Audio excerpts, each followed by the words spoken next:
I really need a haircut. Last time on How Much Longer Until I End, the US had lost to a red-hot Colombia 5-1 in a preparation friendly for Copa America. Although it wasn't gonna happen, and it was pretty unrealistic, honestly, I really wouldn't have minded moving on from Berhalter at that point. However, the US stuck with him, and in our next fixture, we actually managed to draw with Brazil. And immediately after that, we started to see the Berhalter propaganda from whatever circle of hell reappear. He's just held off one of the best teams in the world. It's Brazil. How could you possibly not be satisfied by this performance?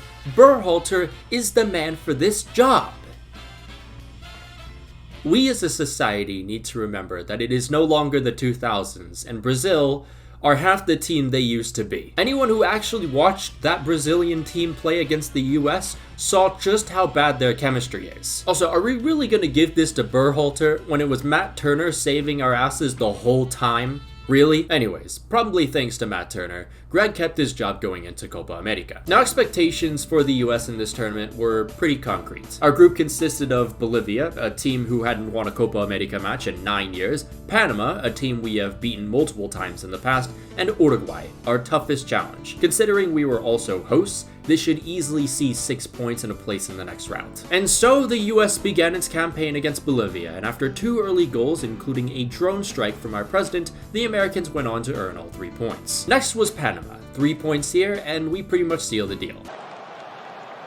Yep, it's red. There you go. It's taking Tim, why the f did you do that? But need not worry, my fellow Americans, because despite being down to 10 men, Following Delano Balogun would score just 4 minutes later. And then Panama responded 4 minutes later because we were down to 10 men. And that actually played a huge part in this game because Panama were the ones dominating the US. Being down to 10 men was bad enough, but it was pretty evident that Berhalter had no plan going forward. The defensive line was also a mess, and to make things even better, the US were being bullied off the ball, which was very ironic because before the game, GREGG himself said his team would be prepared physically. Clearly, he was just jerking himself off. Oh, and how about when we need a goal, we take off our biggest goal threat in the tournament and replace him with someone being haunted by the ghost of Lukaku.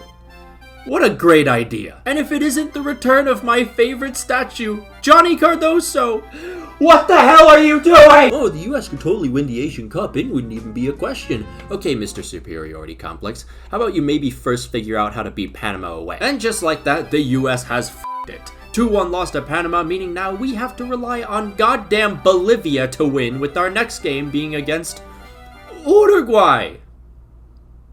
On the bright side, at least today can't get any worse. I just won 2 club championships, not even senior, 2 regular club championships. To do that, you have to be quite smart, and you have to be able to hit the ball a long way, and I do it. He doesn't do it. He can't hit a ball 50 yards. Kill me, kill me, kill me, kill me, kill me, kill me. Panama found themselves up early on versus Bolivia thanks to a wonderful strike from Jose Fajardo. Meanwhile, the Americans had just played out a goalless first half. But fortunately in the second half, the impossible happened. Bolivia came through for us. Guys, Bolivia's equalized. It's 1-0, guys. 1-0. 1-0. De La Cruz sends it in. Turner the save. The rebound's a goal. How? Have we still not learned from Trinidad? The last thing our players need to know while in the middle of a match is what the score is in another game. Why is that so hard for this stupid program to wrap around their heads? Congratulations, US Soccer Federation. Thanks to your poisonous culture, this will be the image people associate with our team from now on. Oh, look at us. We're the United States of America, and we're relying on a team that wouldn't even beat 11 players from a children's hospital if the game wasn't 7,000 feet above sea level. Haha, look at the US. They're never gonna be a serious footballing nation. How pathetic. How embarrassing. Don't get me wrong, we could talk about the numerous CONMEBOL moments from the officials, but here's the thing. Had we just moved on from the gym teacher a goddamn year ago, we would not have found ourselves in this predicament in the first place. But now that the US had officially been grouped, this had to mean Berhalter would be packing his bags finally. Not being able to get out of a group where 2 of your opponents were Panama and Bolivia, not even the Federation could try and hide away from that failure. Well, they definitely tried, because after the disastrous campaign, the US Soccer Federation announced that a decision regarding Berhalter's fate would be made a week later. Why are we delaying this? Why are we giving this guy the LeBron treatment for some reason? Oh, in this fall I'm gonna take my talent. I don't care! F***ing leave!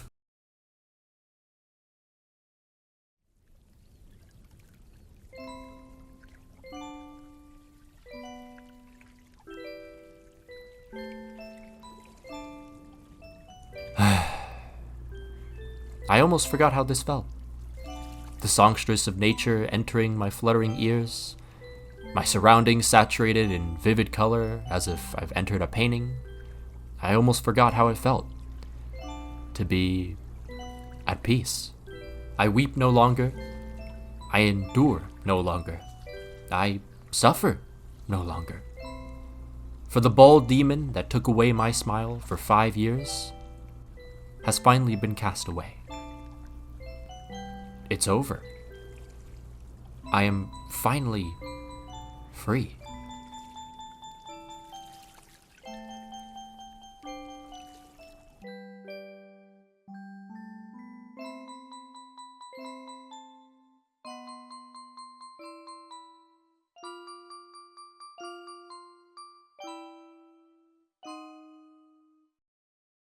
I already said this before, but our federation really wasted 9 months of our time, rehired the same coach, and actually expected different results. So thanks to them, our only opportunity to play a higher quality tournament before the World Cup is gone. In the past. Wasted. No one saw that coming, but now the question is, who will be the next coach of the US men's national team? It's a weird period because for the first time, you know for a fact that the devil isn't coming back.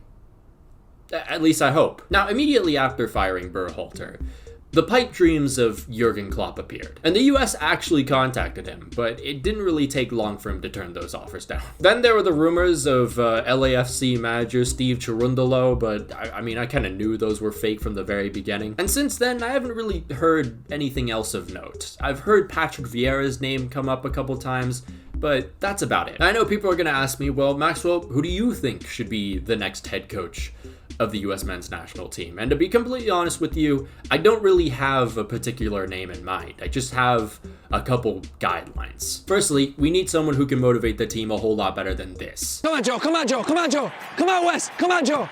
One inside. One inside. Higher, Joe. Higher. Secondly, we need someone who can build a team around the strengths of the players this time. No more of this system nonsense. National team football is very much like a short-term thing more than a long-term thing when it comes to tactics. That's just how it goes. You don't have much time with the players, so you have to figure something out quick. You can't just create a brand new system and just have people get used to it, because they're always going to go back to club, and then they're going to go back to the national team for 2 weeks, and just the cycle keeps going, and there's just never that consistency. So we just need someone who can build a team based on the player strengths. And finally, I want someone who actually has international experience. So I'll be honest with you, maybe this is an unpopular opinion, I'm not too sure honestly.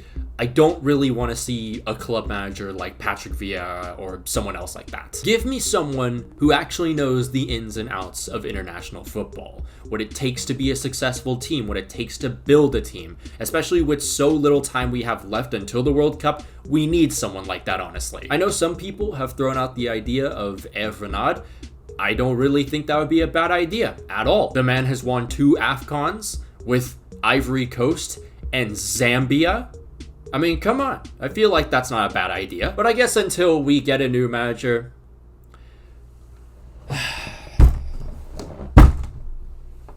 I'll just live off the high of Berhalter finally being gone.